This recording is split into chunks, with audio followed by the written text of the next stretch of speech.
Hello everyone, আসসালামু আলাইকুম। It's me রোদেলার সাথে সবাই কেমন আছেন? আশা করি সবাই অনেক ভালো আছেন। আলহামদুলিল্লাহ আমি অনেক ভালো আছি। ভালো থাকার ট্রাই করি আর আপনাদেরকে নিয়ে ভালো থাকতে চাই, যার জন্য আমার প্রত্যেকটা জিনিস আমি আপনাদেরকে শেয়ার করি। আমার ভালো মুমেন্টগুলো আপনাদেরকে শেয়ার করি, খারাপ মুমেন্টগুলো আপনাদেরকে শেয়ার করি। তো আজকে আমি সারাদিনে কী কী করবো, কোথায় যাব জানতে হলে আমার ফুল ভিডিওটা দেখতে হবে। সো এভরিওয়ান সুন্দর করে রেডি হয়ে নিলাম। আর যেই প্রচণ্ড পরিমাণের গরম, তো আমি বাসায় বসে রেডি হচ্ছিলাম আর এইদিকে আমার মাথাটা প্রচণ্ড ঘামে, শুধু ঘাম পড়তেছে। তো এর জন্য আমার হেয়ার স্টাইলটা তো সুন্দর করতে পারি না, নর্মালি একটা হেয়ার স্টাইল করে সুন্দর হালকা একটু মেকআপ করে বাসা থেকে বের হলাম। এদিকে আমার ফ্রেন্ডরা রেডি হয়ে আসতেছিল আর আজকে মূলত আমার ফ্রেন্ডেরই প্ল্যান ছিল, তারা বের হবে 300 ফিট যাবে অ্যান্ড হচ্ছে আম খাবে। আর আমি আমের কথা শুনে আর না করতে পারলাম না। যেই পরিমাণে গরম, যেই প্রচণ্ড পরিমাণে গরম, এই এত সকালবেলা কেউ কখনো বের হয় না আমার মতে। বাট এই গরমের মধ্যেও আমরা 3 জনে ঘুরতে বের হয়েছি। সকাল সকাল রাস্তা ভালোই জ্যাম ছিল, যেহেতু সকালে সবার অফিস থাকে। তো আমি একটু আর্লি চলে আসলাম, এসে ওদের জন্য একটু ওয়েট করতেছিলাম। আমি এখানে একটা হসপিটাল আমাদের বাসার সামনে, এখানে একটু ওয়েট করতেছিলাম। এত প্রচণ্ড পরিমাণে গরম ছিল যার জন্য আমি বাইরে দাঁড়াতে পারিনি। 10 মিনিট ছিলাম, 10 মিনিটে হসপিটালে একটু বসেছিলাম। ফাইনালি ওদেরকে পেলাম। তারপর আমি ওদেরকে বলতেছিলাম যে তোদের শরীরে এত তেল, এই গরমের মধ্যেও তোদের বের হতে হবে, বিকালে বের হলে কি হতো? তোরা বলতেছে যে না, আজকে আমরা সকালবেলায় প্ল্যান করেছি যে সকালবেলায় বের হবো, সকালবেলা গিয়ে একদম তরল তাজা টাটকা আম খাবে।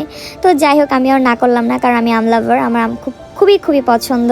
আমার ফ্রুটসের মধ্যে আমার আম আর লিচু হচ্ছে খুব পছন্দের একটা খাবার। তো ফাইনালি চলে আসলাম সেই বিখ্যাত আমের দোকানে, যেখানে একদম তাজা আম পাওয়া যায়। আর এখানে প্রত্যেকটা ফলই একদম তাজা টাটকা।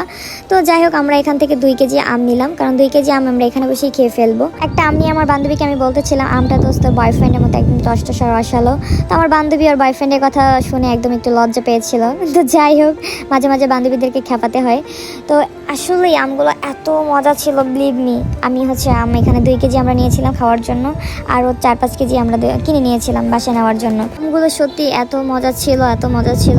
তো যাই হোক, আমার এই বান্ধবী হচ্ছে আম খেতে চাচ্ছিল না, কারণ তার লিপস্টিক উঠে যাবে। তারপর আমরা জোর করে একটু খাওয়ালাম। ও বলতেছে না, বাসায় নিয়ে গিয়ে খাবে। তো আমরা বললাম যে না, আমরা খাচ্ছি, তোরও খেতে হবে।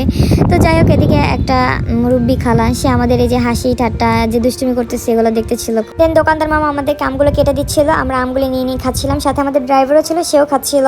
হঠাৎ করে কেমন জানি আমার মস্তকে আম উঠে গেল। তো আমার কেন জানি মনে হচ্ছিল যে আমাকে কেউ একজন মিস করতেছে, খুবই মিস করতেছে। আমি জানি না এটা কতটুকু সত্যি। আমার জানা মতো আমি জানি যে অনেক সময় আমরা অনেক কিছু খাই গলায় বাঁধে বা মস্তে করে, তখন মনে হয় যে কোনো কেউ আপন মানুষ হয়তো মিস করে, যার জন্য এটা হয়। তো আমি সেটাই মনে করেছিলাম। যাই হোক, খাওয়া শেষ, এখন আমরা সামনের দিকে চলে আসলাম। আসার পরে দেখলাম খুবই সুন্দর সুন্দর একদম কিউট ছাগল, কারণ এগুলো দেশে ছাড়া ঢাকার মধ্যে এইভাবে পাওয়া যায় না। এমন একটা জায়গায় আসছি পুরাই গ্রামের মতো। তো আমরা ছাগলের সাথে অনেকক্ষণ দুষ্টুমি করতে করতে নিজেকে কেন জানি মনে হচ্ছিল আমরাই ছাগল হয়ে গেছি। তো যাই হোক, কথায় আছে না যে ছাগলের সাথে থাকলে ছাগল হয়, গরুর সাথে থাকলে গরু হয়। তো আমরাও কিছু টাইম আমরা নিজেকে ছাগল মনে করতেছিলাম, যেহেতু ছাগলের সাথে দুষ্টুমি করতেছিলাম। তারপরে সামনে একটু আগালাম, দেখলাম খুবই সুন্দর ন্যাচারাল পরিবেশ, এত সুন্দর ভিউ, একদম গ্রামের পরিবেশের মতো। তারপরে এত পরিমাণে বাতাস ছিল যে আমরা এখানেই নেমে পড়লাম। একদিকে রোদ, একদিকে বাতাস। Wow, just wow, believe me. মানে খুবই সুন্দর, মানে এত রোদের মধ্যে যে আমরা এখানে এত সুন্দর একটা ফিল পাবো কখনো কল্পনাও করতে পারিনি। তারপর আরেকটা কথা না বললেই নয়, 3টা মেয়েদের মাথা মানে কি শয়তানের মাথা। তো আমরা 3 জন একসাথে দাঁড়িয়েছিলাম, হঠাৎ করে একটা বিষয় নিয়ে আমরা ঝগড়াঝাটি করতেছিলাম। তো যাই হোক, 3টাকে শয়তানে নাড়তে ছিল, একটু ঝগড়াঝাটি করলাম। তো অবশেষে যতই ঝগড়াঝাটি করি না কেন, দিন শেষে আবার আমরা সবাই একরকমের হয়ে যাই। আমরা মেয়েরা না অনেক ধৈর্যশীল, আবার অনেক কুটনি, আবার অনেক বদমেজাজি, আবার অনেক ভালো। যখন ভালো থাকে না, তখন মনে করেন মানুষের জন্য জীবনও দিতে রাজি থাকে। আবার যখন খারাপ হয়ে যায়, তখন তাকে মার্ডার করতে 2 মিনিট সময়ও লাগে না। একটা ছেলে যেমন একটা মেয়ের জন্য খারাপ হয়, ঠিক তেমনি একটা মেয়েও একটা ছেলের জন্য খারাপ হয়। আবার একটা ছেলে একটা মেয়েকে ভালো বানাতে পারে, আবার একটা মেয়ে একটা ছেলেকে ভালো বানাতে পারে।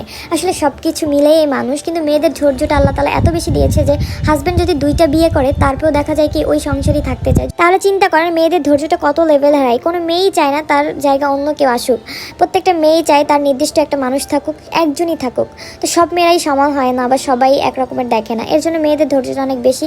কিন্তু আপনাদেরকে একটা কথাই বলি, যারা ছেলেরা আছেন তাদের একটা কথাই বলি, সবসময় একজনকে প্রায়োরিটি দেন, একজনকে আপনাদের নিজের করে রাখেন। 2 জন নিতে যায় না, সংসার অনেক ঝামেলা হবে।